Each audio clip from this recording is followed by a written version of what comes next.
Web3 embraces decentralization and is being built, operated, and owned by its users.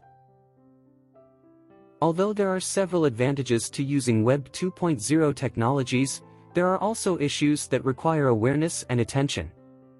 Some of these issues include equal access, information control, intellectual property, copyright, authorship, trust, privacy, security, and cultural considerations. Web3 will solve these issues, return content rights to authors, and build a new digital economy. Web3, at its core, embraces automation, artificial intelligence, machine learning, and blockchain technology, which are reputable for transparency, security, and their immutable nature. Because social media platforms such as Facebook, Instagram, and Twitter are centralized, users are at the mercy of company bosses, who demand compliance with their platform policies. If users fail to comply, they can lose content and followers they spent years building up in just a matter of seconds. A famous example is Twitter's ban on former President Donald Trump.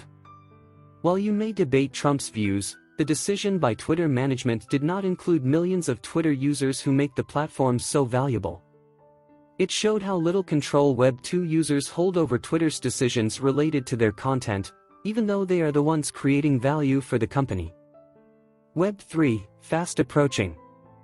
Centralization has helped onboard billions of people to the World Wide Web and created the stable, robust infrastructure on which it lives.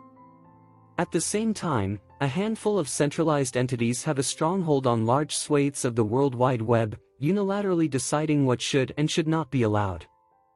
Web3 is the answer to this dilemma.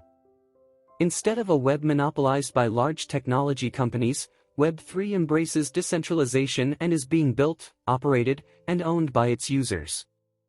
Web3 puts the power in the hands of individuals rather than corporations.